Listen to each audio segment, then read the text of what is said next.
2 number হচ্ছে pick the correct spelled word.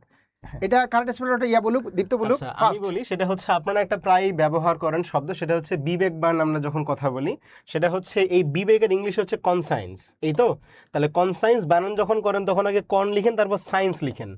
এখন যখন আমি বিবেকবান কথা বলতেছি তখন অ্যাডজেক্টিভে চলে যায়, তার মানে কনসাইনশাস এই টাইপের কথা, এই তো। তাহলে সেক্ষেত্রে যদি আমরা উচ্চারণ করি তাহলে এই দেখেন কন, তারপর দেখেন সেন, তারপর হচ্ছে শাস।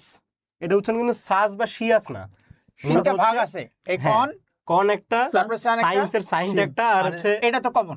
হ্যাঁ শাস। আর এটা সায়েন্সের এটাও কিন্তু কমন। অর্থাৎ স্পেলিং ক্ষেত্রে আমি বারবার বলছিলাম যে আমরা যদি এটা ভাগ ভাগ করে নেই তাহলে স্পেলিং সহজ।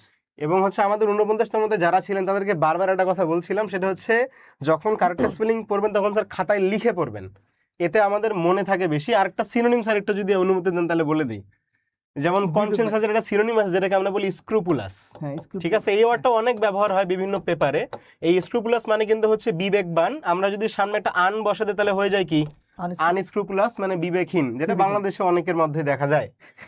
একটা নতুন কিছু জানতে পারলো, এটা আর একটু কাজে লাগবে এটা। আচ্ছা,